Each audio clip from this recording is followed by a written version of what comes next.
Penyertaanmu sempurna, rancanganmu penuh damai, aman dan sejahtera walau di tengah. Kami dari tim Wonderful Counselor Ministry, tim TWC Ministry boleh berada di tempat ini di GPI Sewan Raya.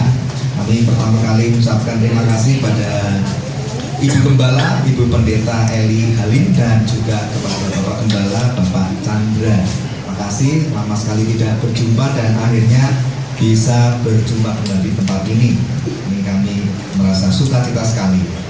Dan tadi memang ada sedikit masalah waktu, tapi sudah beres dan kami semakin bersukacita ya. Jadi nanti firman bisa disampaikan dengan baik dan sekiranya jemaat Tuhan diberkati. Nah, Bapak Saudara, berapa banyak yang hadir tempat ini dengan hati yang merindukan hadirat Tuhan, rindu berjumpa dengan Tuhan Yesus ya. Puji Tuhan ya, karena perjumpaan pribadi dengan Tuhan Yesus ini justru yang akan mengubah hidup kita, Saudara. Perjumpaan dengan Tuhan Yesus itu menata ulang hidup kita untuk bisa lebih lagi mencintai Tuhan, untuk bisa lebih lagi hidup dalam kasih karunia Allah, tidak menyia-nyiakan kasih karunia Allah, dan juga kita mau mempersembahkan hidup untuk lebih giat lagi melayani pekerjaan Tuhan. Nanti di akhir ibadah jangan buru-buru pulang ya Bapak Saudara, kita akan bagikan penyekat Alkitab sebagai oleh-oleh ataupun souvenir kenang-kenangan buat Bapak Ibu Saudara sekalian. Ya karena ini sudah kali yang mungkin ketiga atau keempat atau mungkin lebih ya, mungkin tidak berlebihan kalau saya coba bertanya jemaat yang sudah pernah mengenal kami boleh angkat tangan.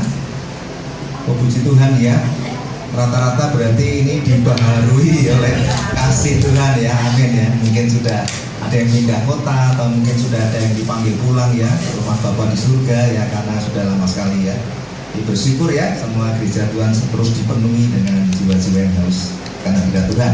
Dan nanti juga jangan buru-buru pulang, karena selain dibagikan penyekat Alkitab juga akan ada hidangan untuk kita boleh makan bersama ya. Jadi jangan buru-buru pulang. Nah Bapak Saudara, nanti Bapak kalau terima ini akan ada penjelasan tentang 7 visi misi dari tim TWC, The Wonderful Counselor Ministry, nanti bisa dibaca di rumah. Dan salah satu visi yang kami terus kerjakan di dalam setiap pelayanan kami adalah tentang mengobarkan api kebangunan rohani. Kenapa itu penting Bapak Saudara? Karena gereja kalau kehilangan api kebangunan rohani, maka kehidupan doanya juga akan pudar. Cinta mula-mulanya juga pasti pudar. Gereja tidak akan ada lagi punya kerinduan memberitakan Injil. Jadi penting sekali kebangunan rohani itu harus kembali dinyalakan atas setiap gereja Tuhan. Dan kondisi kebangunan rohani di akhir zaman Bapak Saudara, sekarang faktanya itu sudah banyak gereja yang hanya fokusnya itu sama mempersembahkan tontonan ibadah yang memukau, mungkin melalui konser musik dan lain sebagainya ya. Itu lebih dikedepankan daripada gereja rindu memberitakan Injil dan mengajarkan kebenaran firman Tuhan di tengah-tengah ibadah.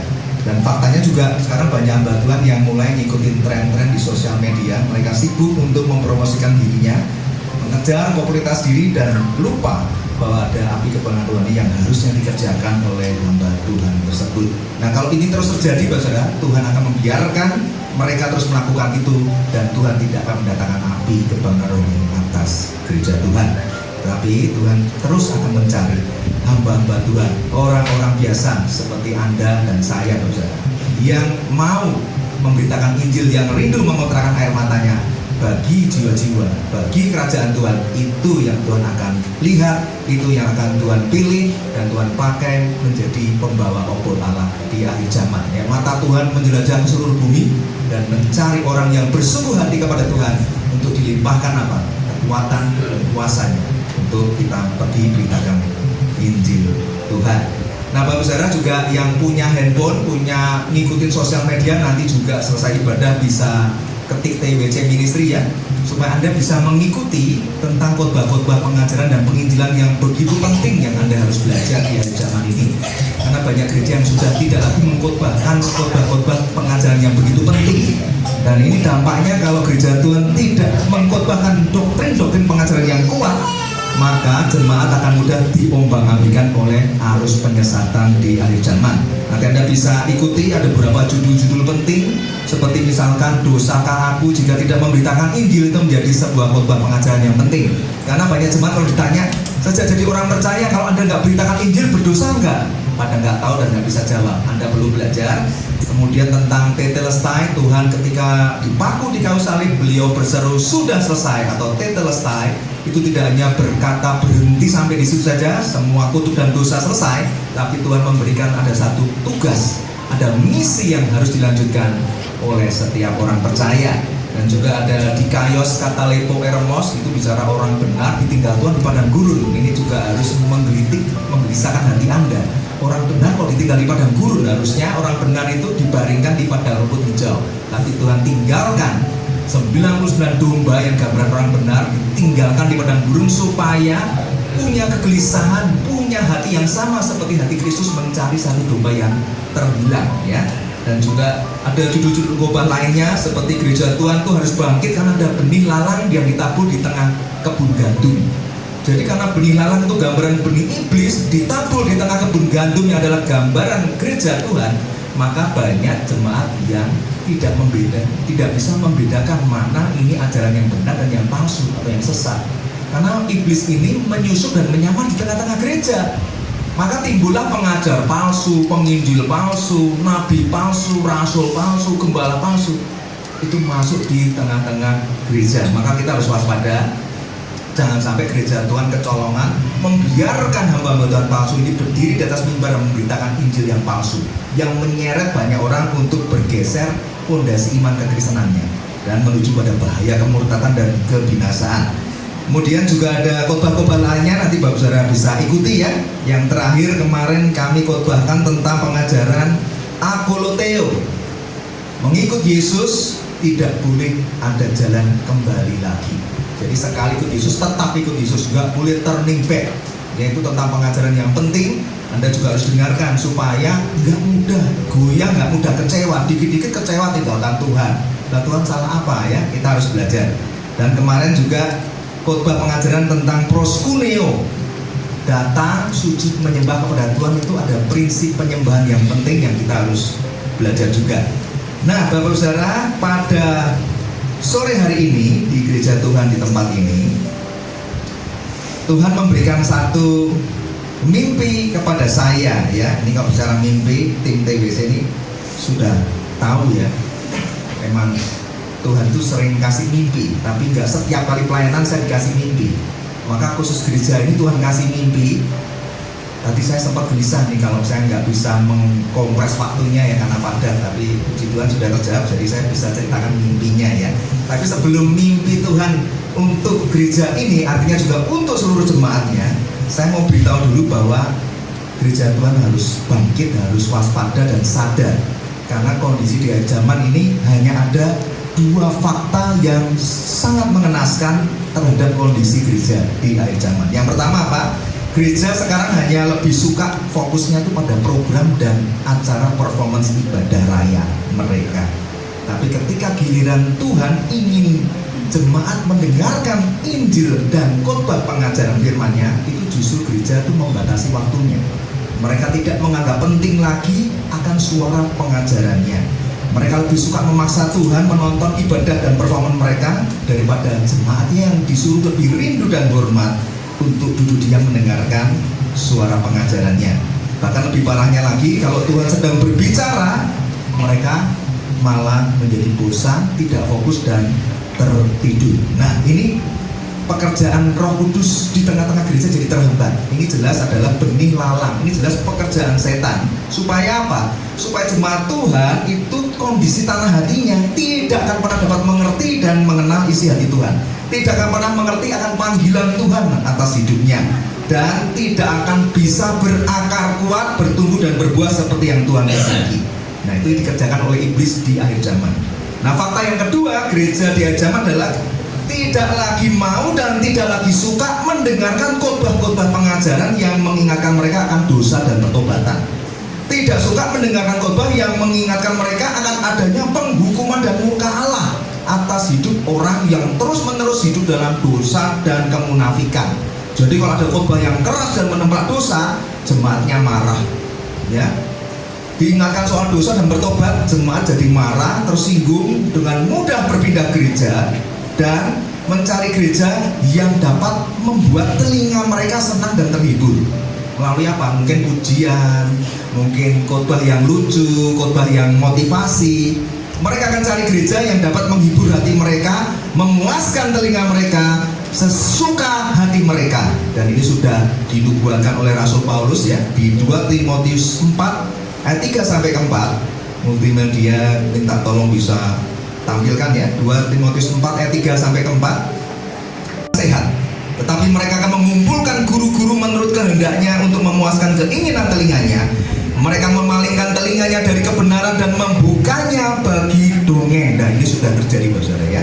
Nah, saya berharap jemaat Tuhan di tempat ini semua jemaat yang benar-benar nggak hanya cinta Tuhan, nggak hanya cinta hadirat Tuhan, tapi juga cinta untuk mendengar firman Tuhan. Amin ya. Nah, sekarang kembali ya, bahwa mimpinya seperti ini, saudara. Dalam pelayanan Kim TWC Ministry ya, kadang kami mendapatkan mimpi sebagai pesan Tuhan atas gerejanya. Pernah waktu itu mimpi tentang adanya orang yang putus asa dan mau bunuh diri. Itu terjadi di gereja daerah desa Tanjung Kait. Saya lihat seorang wanita di ujung jurang dan dia mau membunuh dirinya, dan saya teriak, jangan bunuh diri ibu. Saya pegang tangannya, dan ketika wajahnya dipalingkan melihat saya, sudah berubah jadi wajah yang serupa dengan roh jahat. Nah, singkat cerita, setelah khotbah bisa disampaikan, saya panggil, apakah ada orang demikian? Ternyata ada betul seorang ibu yang memang sudah bunuh diri, sudah mau perencanaan bunuh diri maksudnya. Dia sudah pamitan sama anaknya, nanti kalau mama meninggal kamu akan dipelihara sama ini. Karena keputusasaan, karena beban masalah hidup, ibu ini sudah mau bunuh diri. Puji Tuhan dipulihkan. Kemudian ada juga saya melihat pesawat jet tempur yang dikepung dengan pesawat jet tempur musuh, dan dia karena sudah terkepung ditembak dan dia jatuh terbakar. Nah, ternyata bapak gembalanya ya kebetulan yang mengalami kondisi keputusasaan yang berat, karena dalam pengembalaan itu memang tidak mudah kalau saudara ya. Sudah mengembalakan, jemaatnya pindah semaunya dia ditinggalkan, jadi dia mengalami keputusasaan juga ya. Jadi saya melihat beliau mengalami kejatuhan iman ya. Puji Tuhan, Tuhan pulihkan. Kemudian saya juga dapat mimpi tentang orang yang mengalami kondisi kecewa dan kepahitan yang begitu dalam. Dia bekerja di satu perusahaan puluhan tahun, dan begitu dia keluar tidak dapat sepeser pun pesangon. Bahkan dia bilang mau minta kulkas bekas punya bosnya pun nggak dikasih. Jadi saya lihat wajah yang putus asa banget, dia kecewa dan menangis. Nah, singkat cerita dari pesan itu saya panggil orang-orang yang kecewa maju ke depan, yaitu merepresentasikan orang-orang yang dipulihkan Tuhan. Nah, bagaimana dengan mimpi Tuhan atas gereja di tempat ini? Ini bikin saya shock baru saja ya. Tapi saya harus sampaikan. Jadi saya melihat ada orang yang terikat dengan roh kutuk keturunan yang mengikuti dia sejak dia kecil, dan sejak muda. Jadi roh kutuk keturunan ini mengikat dia sehingga terikat dengan berbagai beban dosa dan beban masalah hidup, dan menyatu dengan karakter dan sikap hidupnya sehari-hari. Orang ini rajin ke gereja. Ya, dalam mimpi itu saya lihat orang itu rajin ke gereja, dan setiap kali ke gereja ada kegelisahan dan peperangan yang sengit di batinnya. Karena dia tahu roh kutuk keturunan itu berontak ketika mendengar firman dan mendengar pujian penyembahan. Beberapa kali orang tersebut minta dilayani oleh hamba-hamba Tuhan. Memang didoakan dan terjadi kelepasan, tetapi besoknya sudah kembali lagi terikat dan kembali pada dosa dan pola manusia lama yang penuh dengan kutuk dan keterikatan dosa. Nah, saya coba tanya ke Tuhan, nah ini beberapa jenis kutuk keturunan dan dosa yang masih mengikat orang tersebut adalah kenajisan, percabulan, perzinahan, penyembahan kepada roh nenek moyangnya, leluhurnya, amarah, kekecewaan, kekhawatiran, dan kepahitan. Dan yang mengerikan adalah di mimpi itu saya melihat satu peti mati, dan orang tersebut sudah ada di peti mati tersebut, dan orang-orang sekitarnya, orang-orang asing berkumpul mengumpuli dia, hanya berkata seperti ini, lihat, ini orang yang masih terikat dengan berbagai roh kutuk dan dosa, kasihan ya. Nah, kurang lebih seperti itu. Nah, ketika saya bangun, saya cukup sedih karena mimpi ini betul-betul saya melihat peti mati. Artinya kan Tuhan memperingatkan kalau orang ini nggak bertobat ya berakhir pada kebinasaan. Beda dengan mimpi yang sebelumnya, seorang ibu mau terjun di jurang itu masih sempat dipegang tangannya. Kalau ini saya melihat peti mati, ya. Artinya ini pesan Tuhan yang sangat serius. Apabila ada siapapun juga Anda di tempat ini yang mendengarkan pesan mimpi Tuhan ini dan Anda merasa kok ciri-cirinya ada miripnya ya sama kondisi saya mohon Anda untuk bertobat sungguh-sungguh, karena Tuhan itu sayang pada Anda. Misalnya Dia menyampaikan pesannya khusus melalui mimpi itu bukan kebetulan, karena memang Tuhan sayang kepada Anda. Dan Tuhan Yesus itu sahabat orang berdosa. Dia lebih rindu menjangkau Anda, menolong Anda, memerdekakan Anda dari segala bentuk keterikatan kutuk dan dosa, ya. Jadi jangan putus asa ya. Hari ini adalah hari jawaban bagi Anda. Yohanes 8 ayat 31 dan 32 dan 36 multimedia bisa munculkan. Dan saya juga minta tolong Bu Koni dan Bu Eli untuk siap ya, nanti ada beberapa ayat mungkin saya bisa dibantu dibacakan juga. Yohanes 8 ayat 31 saya bacakan dulu. Maka katanya kepada orang-orang Yahudi yang percaya kepadanya, jikalau kamu tetap dalam firman-Ku, kamu benar-benar adalah murid-Ku. Ayat 32, dan kamu akan mengetahui kebenaran, dan kebenaran itu akan memerdekakan kamu. Ayat 36. Jadi apabila anak itu memerdekakan kamu, kamu pun benar-benar merdeka. Tadi maksud saya Bu Eli bukan Bu Eli Gembala, tapi tim aja ya, namanya sama Bu Eli ya. Nah, tadi tiba-tiba ingat nih, kalau nggak dijelaskan nanti bugemnya bingung ya, nih Bu Eli yang mana gitu ya. Kemudian Galatia 5 ayat ke-1. Ini masih sementara saya bacakan, nanti minta tolong Bu Eli atau Bu Koni ya. Supaya kita sungguh-sungguh merdeka, Kristus telah memerdekakan kita. Karena itu berdirilah teguh dan jangan mau lagi dikenakan kuk perhambaan.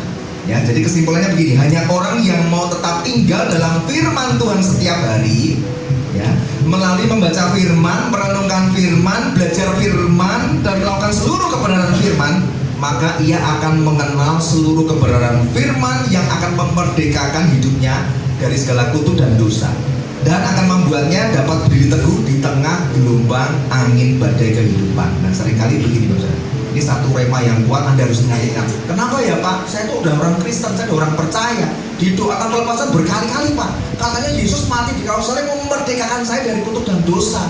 Saya sudah percaya Pak, tapi saya kembali lagi terikat. Saya sudah didoakan dan saya mengalami kelepasan, tapi saya kembali lagi terikat. Anda tahu kenapa bisa seperti itu? Roh Kudus memberitahu saya, Yohanes 8 ayat 31, 32, 36 itu satu paket yang tidak boleh Anda lupakan. Anda tidak bisa hanya pegang patokan begini.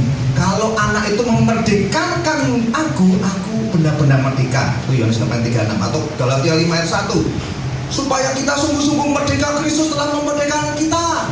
Amin, amin. Anda harus percaya sungguh-sungguh. Tapi ingat, di Yohanes 8 ayat 31 dan 32 ada tugas, panggilan, dan tanggung jawab yang harus dikerjakan setiap orang percaya. Yaitu apa? Jikalau kamu tetap dalam firman-Ku dan kamu mengetahui kebenaran itu, dan kebenaran itu memerdekakan kamu. Jadi kalau Anda mau benar-benar total merdeka, Anda tuh nggak bisa menjadi orang Kristen yang dalam tanda petik bodoh, hanya maunya ngeklaim ya kan Tuhan sudah mati, aku harusnya sudah dimerdekakan. Lah kenyataannya apa? Aku jatuh bangun. Sampai Bu Eli bugem di sini udah males, doain muntah-muntah, nangis-nangis, guling-guling. Habis itu lega Pak, begitu pulang Pak, ya paling 1-2 hari saya sudah kambuh lagi Pak, kembali pada pola lama, terikat lagi dengan berbagai dosa yang tadi Bapak jelaskan di mimpi itu saya Pak. Anda tahu kenapa Anda tidak benar-benar merdeka? Karena Anda tidak melakukan tugas dan panggilan dan tanggung jawab Anda sejak jadi orang percaya. Yaitu apa? Anda tidak mau tinggal dalam firman. Gimana Pak caranya tinggal dalam firman? Ya gampang, baca firman, merenungkan firman, belajar firman Tuhan, dan melakukan seluruh kebenarannya. Itu yang memerdekakan Anda 100% jadi manusia baru. Anda sudah tahu jawabannya ya. Jadi saya harap orang-orang jemaat di sini, pengerja, pemimpin, gembala itu juga nggak usah putus asa kalau punya jemaat yang bolak-balik melakukan perilaku-perilaku yang sama, dan keterikatan yang sama, sampai ibaratnya gembalanya udah bosenin banget sih. Itu lagi masalahnya didoain, nangis-nangis, habis itu terikat lagi, problem dosanya sama, terikat dengan kutuknya sama, udah ditengking, dilepaskan, masih lagi, akhirnya masih narkoba, masih minum minuman keras. Kenapa sih? Nah, Anda sudah tahu jawabannya ya. Orang itu harus dididik, dibimbing, diarahkan untuk melakukan tugas dan tanggung jawabnya sebagai orang percaya. Jadi nggak bisa cuma terima kasih Tuhan, aku percaya kepadamu, kau telah memerdekakan aku. Itu penting. Tapi ketika Anda tidak melakukan tugas yang Tuhan berikan untuk tetap tinggal di dalam firman-Nya, ya Anda artinya apa? Belum sungguh-sungguh merdeka, karena Tuhan memberimu tanggung jawab untuk mau tinggal dalam firman Tuhan. Itulah setan tahu, wah ini nggak pernah tinggal dalam firman. Ini digoda sebentar juga udah jatuh, dibelenggu sebentar juga sudah nggak bisa apa-apa ya. Anda sudah mengerti jawabannya ya. Jadi di kayu salib Tuhan Yesus telah memerdekakan kita dari segala kutuk dan dosa. Oleh sebab itu sejak kita jadi orang percaya, kita punya tugas dan tanggung jawab untuk tetap tinggal dalam firman Tuhan setiap hari. Dengan demikian kita tetap terus berdiri teguh di tengah gelombang angin badai kehidupan yang menerpa, yang telah menggeser banyak iman orang percaya menuju pada bahaya kemurtatan. Ya, jadi dengan nanti menerima seluruh kebenaran firman Tuhan, percaya sungguh-sungguh kepada Tuhan Yesus yang sudah memerdekakan kita dari segala kutuk dan dosa, dan dengan terus sengaja Anda mau tetap tinggal dalam firman Tuhan setiap hari, maka Anda baru bisa dikatakan sungguh-sungguh merdeka dan sungguh-sungguh dapat berdiri teguh di tengah gelombang angin badai kehidupan. Nah, jadi kalau ada di tempat ini yang mengaku sudah jadi orang percaya dan berkata, saya masih terikat Pak dan terbelenggu dengan berbagai dosa dan kutuk, maka kemungkinannya yang pertama, yang ngomong seperti itu tuh belum sungguh-sungguh beriman kepada Tuhan Yesus, belum menerima Injil keselamatan, cuma ngaku-ngaku gua orang Kristen, gua rajin ke gereja. Loh, kok masih terikat dengan dosa dan kutuk? Jangan-jangan kamu belum sungguh-sungguh beriman. Jangan-jangan kamu belum sungguh-sungguh menerima Injil keselamatan. Jangan-jangan kamu belum sungguh-sungguh tinggal dalam firman Tuhan setiap hari.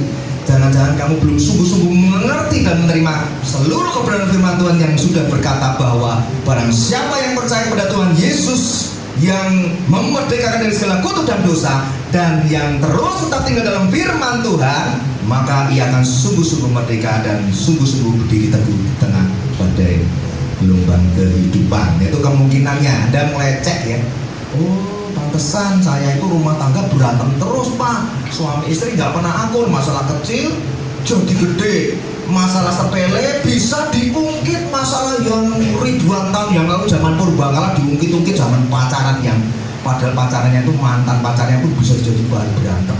Pokoknya luar biasa banget, iblis itu bisa menggocok kehidupan rumah tangga anak-anak Tuhan dengan sedemikian hebatnya, dan suami istri nggak berdaya dibuatnya.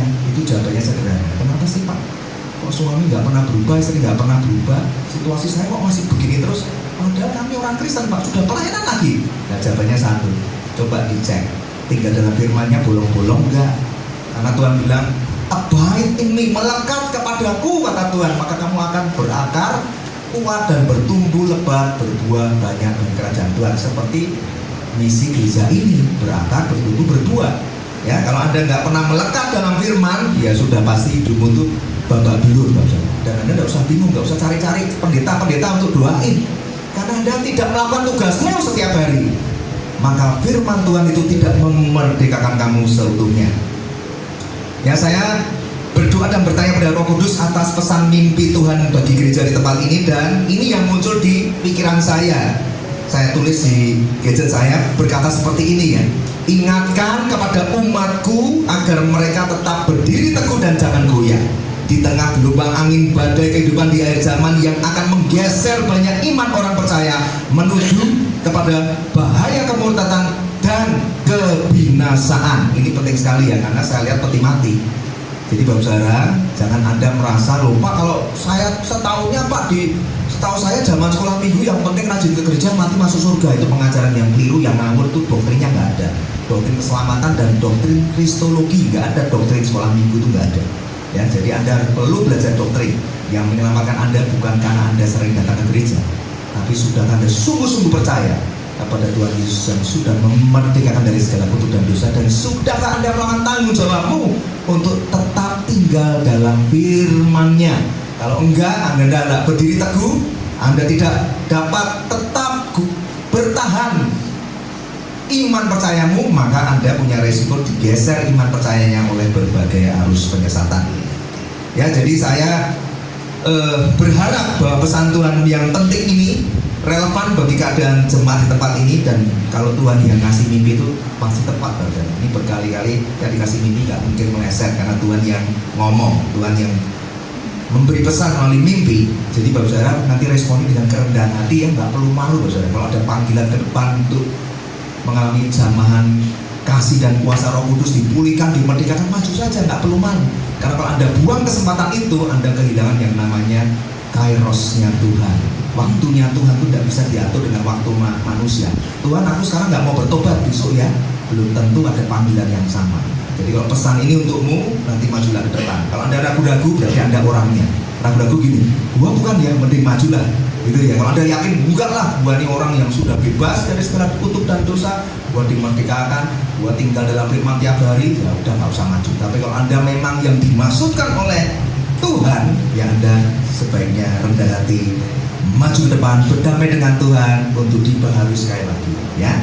Jadi Kolose 1 ayat 23, silakan Bu Koni dibacakan Kolose 1 23.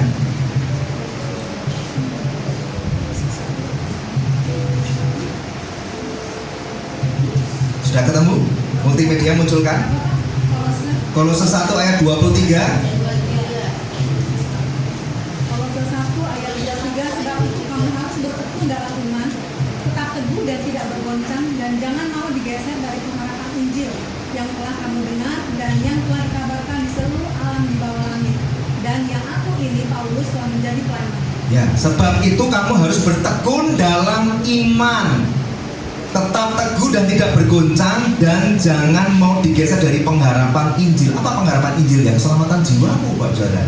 Ya, ini sudah dinasehatin ya, harus bertekun dalam iman, tetap teguh, jangan bergoncang, jangan mau digeser dari pengharapan Injil. Nah, oleh sebab itu Bapak Saudara, sekarang tema khotbahnya apa? Nah, ini sudah 30 menit baru masuk tema khotbah, tapi nggak usah khawatir, kita akan percepat ya. Tema khotbahnya adalah Hedraioi Ametakineito. Ini bahasa Yunani yang diambil dari 1 Korintus 15 ayat 58. Ya, kita belajar dari 1 ayat saja, tapi ini penuh gizi dan protein. Hedraioi Ametakineito itu artinya begini: berdirilah teguh, jangan goyah, atau bahasa Inggrisnya begini, stand firm, let nothing move you. Ya, kita baca di 1 Korintus 15 ayat 58. Saya undang semua jemaat bangkit berdiri, kita katakan amin. Ya, kita baca 1 Korintus 15 ayat 58. 1, 2, 3. Karena itu saudara-saudaraku yang kekasih, berdirilah teguh, jangan goyah, dan giatlah selalu dalam pekerjaan Tuhan, sebab kamu tahu bahwa dalam persekutuan dengan Tuhan jerih payahmu tidak sia-sia. Amin. Puji Tuhan. Silakan duduk saudara. Yang diberkati adalah setiap kita yang membacakan firman Tuhan, yang percaya penuh dengan firman Tuhan, menyimpan dalam hatinya dan melakukannya. Jadi ayat 58 dari 1 Korintus pasal 15 ini Bapak Saudara, itu ditulis sebagai ayat penutup, ayat terakhir. Nah, padahal pasal 15 kan terdiri dari 1 sampai 58, berarti ada 57 ayat yang kita harus juga belajar, karena ditutup di ayat 58. Dan di 1 Korintus pasal 15 itu para teolog mengenal sebagai pasal yang membahas tentang kebangkitan. Nah, di 1 Korintus pasal 15 ayat 1 sampai 57 itu terdiri dari banyak doktrin yang sangat penting, Bapak.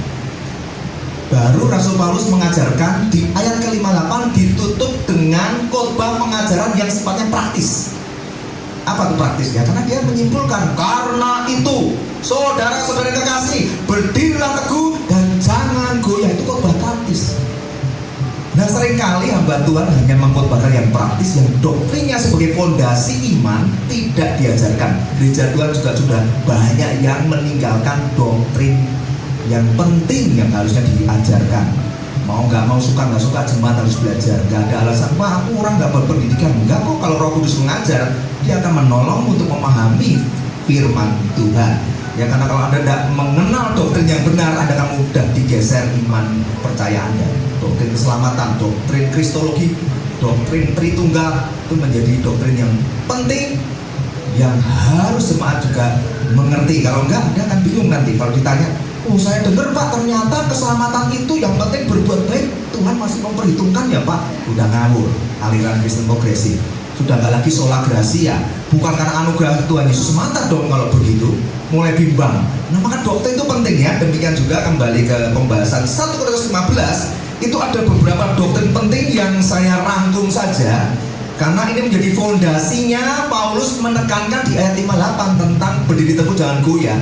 Itu apa dasar fondasinya? Yang pertama, di 1 Korintus pasal 15 ayat 1 sampai 11 ya, nanti Anda bisa baca di rumah, saya beritahu kesimpulannya saja. Itu Paulus mengajarkan soal doktrin kebangkitan Kristus.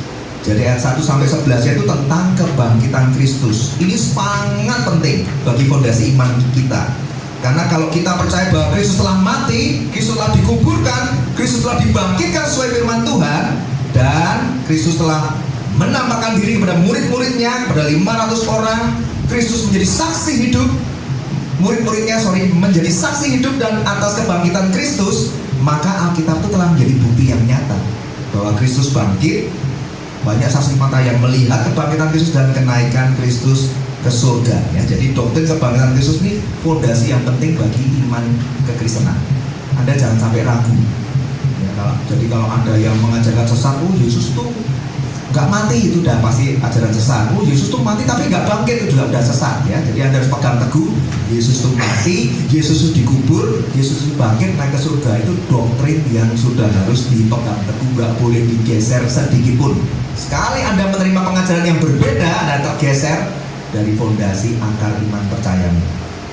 Kemudian ayat 12 sampai 34 dari 1 Korintus pasal 15 itu Paulus mengajarkan soal doktrin kebangkitan orang mati. Dan ini juga penting sekali Bapak Saudara, karena semua orang percaya yang meninggal di dalam Kristus akan dibangkitkan pada saatnya. Ini kan satu kabar baik, satu pengharapan. Jadi kita yang menaruh iman sungguh-sungguh pada Tuhan Yesus, kalau nanti kita mati di dalam Tuhan, kita akan ikut dibangkitkan. Ini janji Tuhan, ini doktrin penting. Jadi kalau Anda terima pengajaran yang berbeda, Anda bisa tetap berdiri teguh dan mengatakan, ngawur, itu pengajaran sesat. Siapa bilang kita mati gak akan dibangkitkan lagi? Lah untuk apa kita percaya sama Tuhan Yesus? Karena ini janjinya. Semua orang yang percaya sungguh-sungguh pada Tuhan Yesus, yang mati di dalam Kristus akan dibangkitkan pada saatnya. Jadi kebangkitan Kristus itu adalah jaminan kebangkitan kita, Bapak Saudara. Suatu hari kita akan meninggal semuanya, tapi jangan sedih dan jangan gentar hati. Kita akan dibangkitkan dengan tubuh yang baru dan kita tinggal di rumah Bapa di surga. Makanya dalam pengakuan iman rasuli, Bapak Saudara, tentang kebangkitan orang mati ini kan dibahas. Ya, Anda sudah tahu ya. Aku percaya pada Allah Bapa, Maha Kuasa kali langit dan bumi, kemudian yang menderita sengsara di bawah pemerintahan Pontius Pilatus, disalibkan, mati, dikuburkan, turun dalam kerajaan maut, pada hari ketiga bangkit di antara orang mati, naik ke surga, duduk di sebelah kanan Allah Bapa yang Maha Kuasa. Nah, kemudian aku percaya pada Roh Kudus, gereja yang kudus dan pengampunan dosa, kebangkitan tubuh dan hidup yang kekal. Ini diulang-ulang di dalam gereja Tuhan tentang pengakuan iman rasuli, supaya doktrin itu mengakar kuat dan mengingatkan jemaat untuk pegang teguh fondasi doktrin ini. Jadi ada kebangkitan orang mati ya di dalam Tuhan Yesus, dan ini terjadi karena Kristus telah bangkit. Doktrin yang ketiga apa? Dari ayat 35 sampai ayat 49. 1 Korintus 15 ayat 35 sampai 49 ini doktrin yang diajarkan Paulus tentang ada tubuh kebangkitan. Nah, ada juga ya pengajaran sesat mengatakan kalau mati kita tuh nggak mungkin dibangkitkan. Yang dibangkitkan cuma Yesus dengan tubuh kemuliaan, kita nggak mungkin dibangkitkan. Nah, ternyata itu salah, pengajaran sesat. Karena ternyata ada tubuh kebangkitan di ayat 35 sampai 49. Semua orang percaya yang meninggal dalam Kristus akan dibangkitkan pada waktunya dan mengenakan tubuh kebangkitan. Wow, keren ya. Jadi kita nanti bukan gentayangan seperti itu. Atau ditanya nanti kemana kalau udah mati? Nggak tahu lah, rohnya melayang-layang. Enggak, nanti dibangkitkan, dikasih tubuh kebangkitan sama Tuhan Yesus ya. Sama seperti Kristus mengenakan tubuh kebangkitan, maka kita pun suatu hari juga akan mengenakan tubuh kebangkitan juga. Doktrin yang keempat yaitu ayat 50 sampai 57 dari 1 Korintus pasal 15, yaitu apa? Doktrin kemenangan atas maut. Manusia jatuh dalam dosa, upah dosa ialah maut. Tapi karena Kristus bangkit, menang atas maut, maka Yesus berseru, Hai maut, di mana semangatmu? Hai maut, di mana kemenanganmu? Jadi kebangkitan Kristus menjadi jaminan akan kebangkitan orang-orang mati di dalam Kristus, dan mereka kemenangan tubuh kebangkitan, sebab maut telah dikalahkan oleh kemenangan kebangkitan Kristus. Nah, fondasi ini Bapak Saudara penting sekali. Jangan Anda bingung, diingat, karena gampang ya. Yesus bangkit, kita pun suatu hari kalau meninggal dalam Tuhan Yesus, kita juga akan dibangkitkan. Kemudian maut telah dikalahkan oleh kemenangan Yesus di kayu salib, dan kita akan dibangkitkan. Itu enggak punya tubuh, punya diberi tubuh kebangkitan ya, jadi kita akan tinggal di surga bersama dengan Tuhan Yesus. Itu doktrin penting. Maka Anda nanti baca 1 Korintus pasal 15. Kenapa Paulus ngajar doktrin aja sampai 57 ayat? Karena di zaman itu filsafat-filsafat Yunani itu mengajarkan pengajaran-pengajaran sesat yang berkata bahwa nggak ada kebangkitan orang mati, itu nggak ada. Maka Paulus berdiri tegak dan memberitakan doktrin yang benar. Karena Anda bisa bayangkan kerusakannya kalau cuma diajarkan pengajaran sesat. Kamu percaya Tuhan Yesus, percuma, nggak ada kebangkitan tubuh, nggak ada kebangkitan orang mati. Ya, kita semua akan putus asa. Ngapain ke gereja, ngapain beriman kalau kita mati dan akhirnya binasa. Nah, itu yang ditentang oleh Rasul Paulus. Nah, dan yang menarik setelah Paulus mengajarkan ke 57 ayat yang bersifat doktrin yang begitu penting, dia menutup dengan ayat 58, satu ayat saja dengan kalimat karena itu. Nah, di sini kita mengerti ya. Oh, karena itu tuh berarti ada hubungannya dengan 50 ayat sebelumnya yang tadi sudah diajarkan. Nah, banyak hamba Tuhan kalau khotbah cuma nyuplik satu ayat, terus penafsirannya nggak sesuai konteks. Nah, ini adalah penafsiran yang berbahaya dan bisa menyimpang dari konteks pasal 1 Korintus 15. Jadi kalau kita mau mengajar, mau berkhotbah, harus belajar dulu yang benar. Gak boleh main comot ayat, tak mengerti konteksnya, nanti ngajarnya bisa keliru.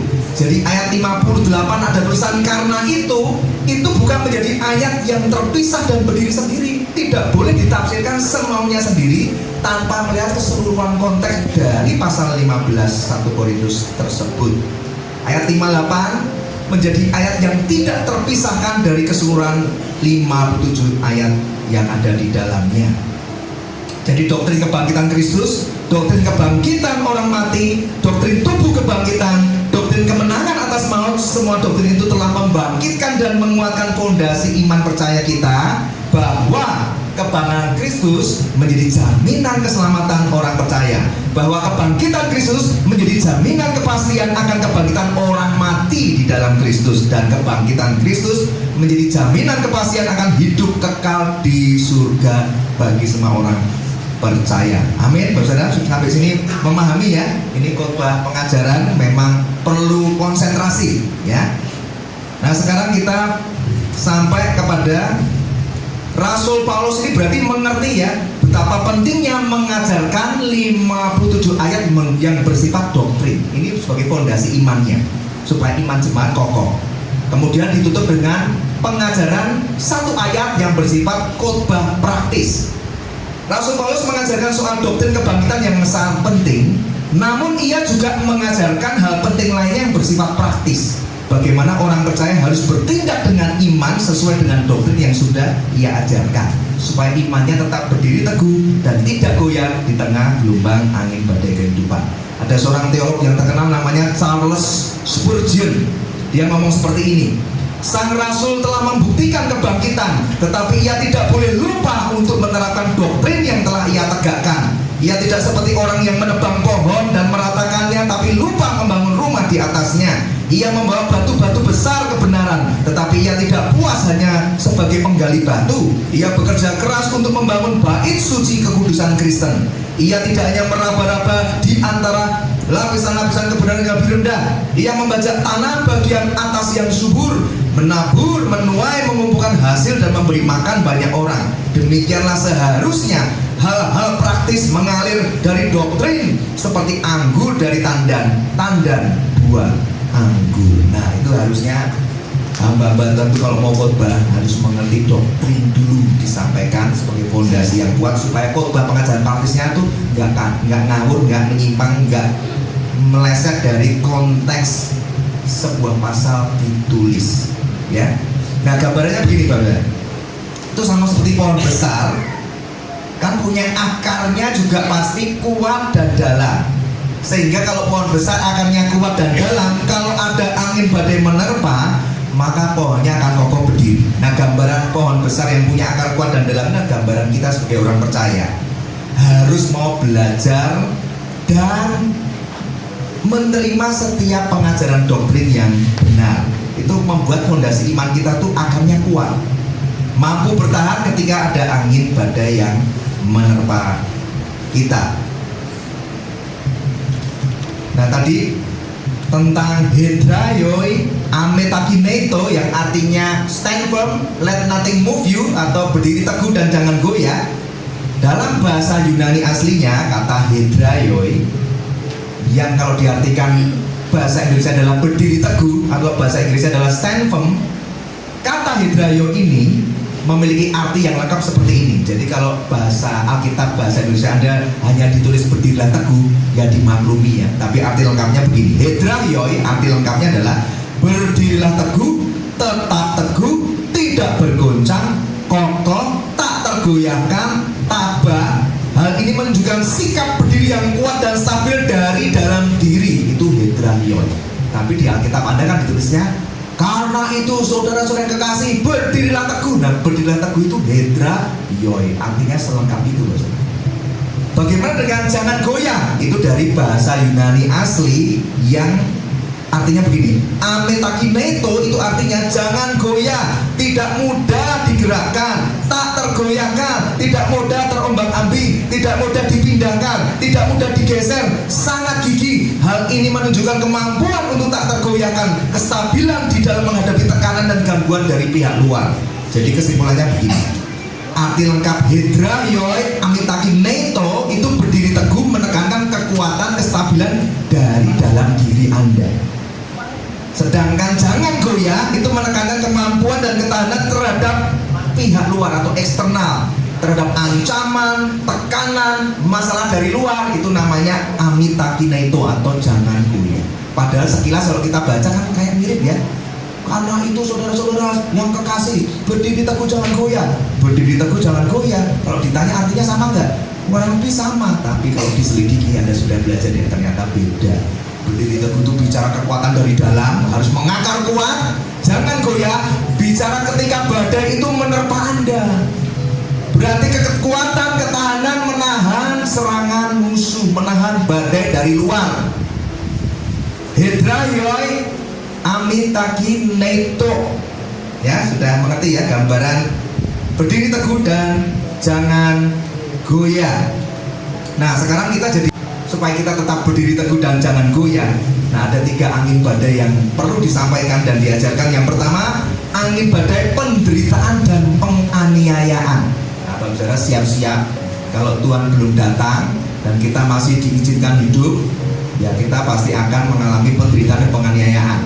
Tapi kalau nanti di masa tribulation, the great tribulation, masa penganiayaan yang berat, kalau kita belum meninggal dalam Tuhan, kalau kita belum diangkat Tuhan, nah itu masa-masa yang sangat-sangat sulit. Matius 24 ayat 9 sampai 13.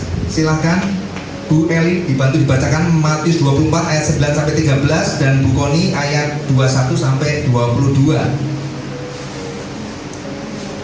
Ya, ini tentang angin badai penderitaan dan penganiayaan yang dapat menggeser iman orang percaya di akhir zaman. Kita harus waspada. Maka Rasul Paulus mengajarkan berdiri teguh jangan goyah. Kenapa? Karena ada angin badai penderitaan dan penganiayaan. Matius 24 ayat 9 sampai 13. Pada waktu itu kamu akan diserahkan supaya disiksa, dan kamu akan dibunuh dan akan dibenci semua bangsa oleh karena namaku. Dan banyak orang akan murtad, dan mereka akan saling menyerahkan dan saling membenci. Banyak nabi palsu akan muncul dan menyesatkan banyak orang. Dan karena makin bertambahnya kedurhakaan, maka kasih kebanyakan orang akan menjadi dingin. Tetapi orang yang bertahan sampai pada kesudahannya akan selamat. Ayat 21-22, Bu Koni silakan. Sebab pada masa itu akan terjadi siksaan yang dahsyat seperti yang belum pernah terjadi sejak awal dunia sampai sekarang, dan yang tidak akan terjadi lagi. Dan sekiranya waktunya tidak dipersingkat, segala yang hidup tidak akan ada yang selamat. Ya. Tetapi oleh karena orang-orang pilihan Tuhan itu akan dipersingkat. Ya, jadi sejak zaman gereja berdiri sampai sekarang, saudara, angin badai penderitaan dan penganiayaan ini sudah terjadi, saudara. Banyak sekali penganiayaan, penderitaan yang membuat orang itu bergeser iman percayanya. Kenapa? Karena fondasinya nggak kokoh, karena nggak pernah hedra yoi, nggak pernah berdiri teguh, nggak punya ketahanan, kestabilan dari dalam diri. Makanya begitu dipukul dengan badai penganiayaan, dia sudah langsung tinggalkan Tuhan dan murtad. Ya, jadi kita harus hati-hati. Itu angin badai yang pertama. Maka Rasul Paulus langsung menasihati agar jemaat harus berdiri teguh dan jangan goyah. Yohanes 16 ayat 33. Dalam dunia kamu menderita penganiayaan, tetapi kuatkanlah hatimu, aku telah mengalahkan dunia. Yang kedua, angin badai apa yang harus diwaspadai? Angin badai pengajaran sesat. Nah, ini mengerikan sekali ya. Kita baca di 1 Yohanes 4 ayat ke-1. Silakan Bu Koni. 1 Yohanes 4 ayat 1. Nanti Bu Eli 2 Yohanes 1 ayat 7. Ya, 1 Yohanes 4 1, Bu Eli 2 Yohanes 1 7. Saudara-saudaraku yang terkasih, janganlah percaya akan setiap roh, tetapi ujilah roh-roh itu, apakah mereka berasal dari Allah, sebab banyak nabi-nabi palsu yang telah muncul dan pergi ke seluruh dunia. 2 Yohanes 1 ayat 7, Bu Eli. Sebab banyak penyesat telah muncul dan pergi ke seluruh dunia yang tidak mengaku bahwa Yesus Kristus telah datang sebagai manusia. Itu adalah si penyesat dan antikristus. Matius 24 ayat 11. Banyak nabi palsu akan muncul dan menyesatkan banyak orang. 2 Korintus 11 ayat 4. Jika ada seorang datang memberitakan Yesus yang lain daripada yang telah kami beritakan, atau memberikan kepada kamu roh yang lain dari yang telah kamu terima, atau Injil yang lain daripada yang telah kamu terima, jadi Anda sudah mulai mengerti ya. Penyesatan itu yang diberitakan apa? Yesus yang lain, roh yang lain, Injil yang lain, nabi palsu muncul menyesatkan. Banyak penyesat muncul ke seluruh dunia, diingatkan untuk menguji setiap roh. Banyak nabi-nabi palsu. 1 Yohanes 4 ayat 1 dikatakan begini, janganlah percayakan setiap roh, ujilah roh-roh itu, mereka berasal dari Allah atau bukan, sebab banyak nabi-nabi palsu yang telah muncul dan pergi ke seluruh dunia. Ya, jadi kita harus waspada. Ajaran sesat makin merajalela, menyusup dalam gereja dan kehidupan orang percaya, menggeser fondasi iman menuju kepada bahaya kemurtatan. Contohnya gimana? Kasih ciri-cirinya ya. Ciri-ciri ajaran sesat begini. Ajarannya itu pakai logika tapi nggak punya dasar ayat kitab suci, bertentangan dengan Alkitab. Contoh, mengajarkan bahwa Yesus itu cuma Allah kecil, sedangkan Bapa itu Allah besar. Ngawur, salah. Yesus itu bukan Tuhan, Yesus hanya manusia pertama yang diciptakan oleh Allah. Salah. Sekali Anda percaya, Anda tergeser iman percayamu pada Yesus, karena yang menyelamatkanmu adalah iman percaya dalam Yesus Kristus Tuhan. Terima pengajaran sesat, Anda jadi goyah, berarti Anda telah dipukul doktrin kristologi Anda yang paling mendasar. Anda mulai ragu, Yesus berarti bukan Tuhan ya. Anda akan mulai mengganti juru selamatmu dengan ilah-ilah yang lain. Nah, itu hati-hati sekali ya. Ada juga yang mengajarkan bahwa anugerah keselamatan itu hasil kerjasama manusia dan Allah. Kamu bisa diselamatkan itu nggak cuma karena Allah, karena kamu kan juga mau diselamatkan. Ada usaha dari kamu juga kan. Ini juga ngawur. Kita diselamatkan cuma karena kasih karunia Allah, karena ada rahmat yang besar, anugerah yang besar. Kita tinggal terima saja itu. Semuanya karena kasih karunia melalui iman. Iman kita pun nggak punya, diberi dulu baru bisa beriman ya. Jadi jangan terima ajaran-ajaran yang sesat. Bahkan yang sempat heboh adalah Kristen progresif. Orang baik mosok dilempar Tuhan ke neraka lah. Kita udah bingung. Akibatnya apa? Bukan lagi Yesus yang menjadi dasar keselamatan. Nah, ada juga yang mengajarkan ajaran khusus tentang bahasa roh. Bahasa roh, mau bisa berbahasa roh, ambil kursus. Nah, itu juga sudah penyesatan ya. Karena bahasa roh itu adalah karunia. Karunia berarti diberikan, ya kita terima saja. Begitu diberi baru kita bisa berkata-kata dengan bahasa lidah atau bahasa roh ya. Nanti Anda baca di 1 Korintus 12 ayat 7, Anda akan mengerti kalau karunia itu diberikan seturut kehendak Allah. Kita nggak bisa mempelajarinya ya. Kalau kita nggak belajar kan bisa disesatkan. Hanya pengen bisa kelihatan keren, kelihatan sok rohani, bisa diterima pelayanan, syaratnya harus bisa berbahasa roh, maka cari-cari kursus bahasa roh. Hati-hati ya, banyak penyesatan. Dan paling mengerikan di akhir zaman ini, itu tentang adanya aliran dari Cina dan Korea. Nah, ini sudah banyak gereja yang nggak waspada ikut-ikutan kepada aliran tersebut karena teriming-iming sesuatu, misalnya kekayaan dan lain sebagainya. Yang dari Cina ini namanya aliran kilat dari timur. Ya, mereka menyebut dirinya bahwa Allah telah menjelma sebagai seorang wanita dari Cina dan menamai dirinya Kilat Deng. Nah, hati-hati ya. Apa yang diajarkan? Wanita ini, kilat dari timur atau Kilat Deng ini dijuluki sebagai Kristus zaman terakhir atau Tuhan yang Maha Kuasa. Dan mengerikan sekali ya, udah pengen menyamai Allah ini. Jalan sesat ini ya. Dia bilang seperti ini, Kristus yang telah datang kedua kalinya untuk menyelesaikan pekerjaan Allah dilakukan oleh wanita dari Cina ini. Aliran sesat ini menolak konsep Allah Tritunggal, mengajarkan doktrin yang lain yang mengatakan bahwa Sang Bapa, Putra, dan Roh Kudus adalah 3 wujud Allah yang berbeda-beda. Nah, ini sudah sangat menyesatkan ya. Aliran sesat ini juga mengajarkan bahwa Alkitab sudah nggak relevan lagi, nggak usah baca Alkitab, Alkitab nggak relevan. Maka Allah mengutus wanita dari Cina ini dan berbicara mewahyukan secara khusus kepada wanita ini tentang Alkitab yang baru di akhir zaman. Dan celakanya pengikutnya banyak bagus, ribuan orang. Mungkin malah sudah diprediksi seluruh dunia ini bisa tembus ratusan ribu orang. Nah, yang dari Korea itu nggak kalah heboh saudara ya. Ini kalau tadi mewahyukan Allah jadi wanita dari Cina, sekarang Korea ini berkata bahwa Allah mewahyukan dirinya melalui seorang pria dari Korea. Ini alirannya mengajak ikut kelas kursus Alkitab gratis, dibiayai, bahkan bisa diajak jalan-jalan ke Korea karena bisa kursnya sampai ke sana ya. Kursusnya Alkitab gratis, tapi hati-hati teologinya menyesatkan semua karena ikut teologi yang mereka anut. Nah, aliran ini mengajarkan begini, hanya ada 144.000 orang yang diselamatkan seperti yang ditulis di kitab Wahyu. Dan 144.000 ini ya hanya isinya mereka saja, hanya dari kelompok mereka. Dan celakanya dari Indonesia Timur, dari Flores sudah banyak yang ikut. Sedih sekali ya, ini fakta yang terjadi. Jadi ciri ajaran sesat juga memakai ilustrasi dan penafsiran yang dangkal. Misalnya begini, padahal bertentangan dengan kitab suci. Dia bilang Tuhan tidak tidur, Tuhan tidak tidur, tidak makan. Tapi Yesus tidur dan makan kan? Berarti Yesus bukan Tuhan. Nah, kita udah langsung bingung. Oh iya ya. Nah, itu celaka sekali ya. Maka jemaat itu harus belajar. Jangan sampai mudah dibodohi. Ajaran-ajaran sesat juga mengutamakan kepada pengalaman-pengalaman supranatural saja, tapi tidak berdasar teologi yang kuat, tidak ada dasar teologisnya. Misalnya begini, berdasarkan pengalaman terus dijadiin pengajaran. Woi, kamu ikut Yesus lo, yang miskin pasti kaya. Lu lihat gua dulu miskin, begitu gua ikut Yesus gua jadi kaya. Nah, kenyataannya ada yang ikut Yesus dulunya kaya malah jadi miskin juga ada.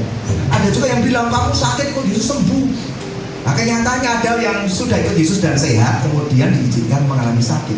Nah, itu kalau sampai dijadikan doktrin itu menyesatkan, membuat orang bisa jadi kecewa. Lu kenapa dia miskin jadi kaya, ketika gua ikut Yesus kok gua miskin makin miskin? Kenapa dia disembuhkan, kenapa aku enggak? Coba Bapak Saudara renungkan. Banyak anak Tuhan yang terus bergumul dalam sakit penyakitnya tapi tetap diizinkan mati dalam Tuhan melalui sakit penyakitnya. Apakah artinya orang itu dikutuk Tuhan? Kan tidak. Ada satu pengajaran yang sehat yang harusnya diajarkan, jangan sampai berdasarkan pengalaman-pengalaman saja dan dianggap menjadi doktrin yang benar. Ya, jadi nggak boleh membangun ajaran doktrin hanya berdasarkan pengalaman supranatural karena itu sifatnya hanya subjektif untuk diri sendiri, nggak bisa dijadikan ajaran doktrin bagi orang lain karena bisa menyesatkan. Ada juga yang ayatnya telah diselewengkan atau diubah terjemahannya. Misalnya Yohanes 14 ayat 28, sebab Bapa lebih besar daripada aku. Langsung bilangnya apa tuh? Yesus saja bilang Bapa lebih besar dari aku, berarti itu Bapa Allah besar, Yesus itu Allah kecil. Atau lebih ngawur lagi, kalau Yesus mengakui Bapa lebih besar, berarti Yesus bukan Allah. Kita udah bingung juga. Ya, jadi hati-hati ya. Makanya Rasul Paulus ngomong, jemaatku yang kukasihi, karena itu berdirilah teguh, jangan goyah. Karena kalau sampai Anda dipukul dari doktrin yang paling dasar, iman percaya kepada Yesus Kristus itu goyah, sudah. Anda jangan kaget, Anda sedang dibawa pada arus kemurtatan dan kebinasaan. Dan ciri ajaran sesat yang terakhir adalah ajarannya hanya menekankan soal berkat, kemakmuran, kekayaan, dan mujizat, dan melupakan tugas panggilan Allah atas hidup orang percaya untuk pergi bersaksi dan beritakan Injil. Itu dilupakan. Dan memang faktanya begitu ya, banyak gereja yang sekarang ini sudah meninggalkan penginjilan dan pengajaran firman Tuhan yang sejati. Bahkan kalau ada orang yang ikut Tuhan, itu motivasinya apa? Ingin diberkati, ingin kaya, ingin sembuh, ingin sukses. Nah, itu celakanya begini. Kalau ajaran ini terus diajarkan, ketika orang motivasi ikut Yesus itu karena ingin dan tidak terjadi apa yang diinginkan, pasti jadi kecewa, mundur, tinggalkan Tuhan, masuk dalam kemurtatan. Karena dia nggak nyangka, ternyata masih enak zaman dulu, kamu promosi Yesus ternyata gua pikir gua disembuh, gua pikir gua jadi terkenal, gua pikir gua jadi sukses, gua pikir gua jadi kaya, ternyata enggak. Itu pengajaran sesat itu dampaknya kayak begitu. Dan di Surabaya, Bapak Saudara, sudah terjadi ada seorang keluarga yang anaknya meninggal, dan ibu ini entah dari mana belajar satu pemahaman doktrin yang keliru. Dia bilang, aku nggak mau ibadah penghiburan, nggak mau, adakan ibadah kebangkitan. Wah, ini unik ya. Jadi ini kisah nyata misalnya. 3 hari berturut-turut bukan ibadah penghiburan pemakaman, bukan, ibadah kebangkitan, ibadah kebangkitan. Sampai hari ketiga mau nggak mau ya harus segera ditutup petinya.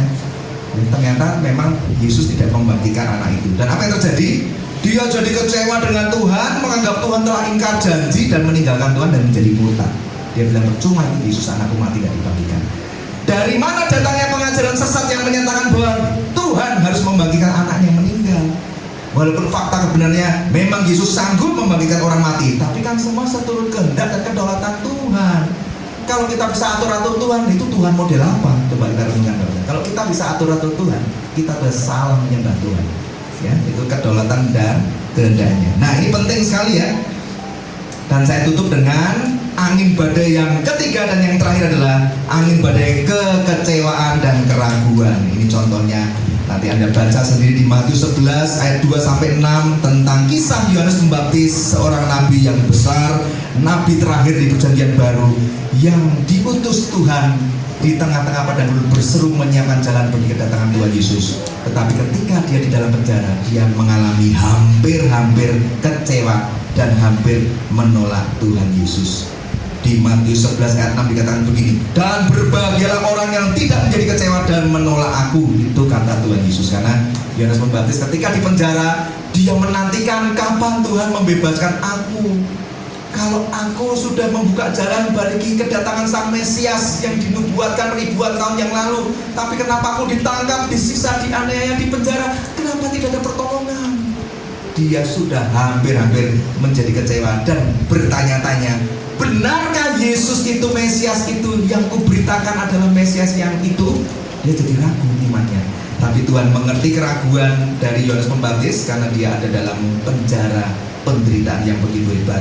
Maka Tuhan menguatkan Yohanes Pembaptis dengan berkata, katakan pada Yohanes Pembaptis, ketika dia melihat orang berseru-seru itu, orang buta melihat, orang lumpuh berjalan, orang kusta menjadi tahir, orang tuli mendengar, orang mati dibangkitkan, orang miskin diberitakan kabar baik, itu adalah Mesias itu.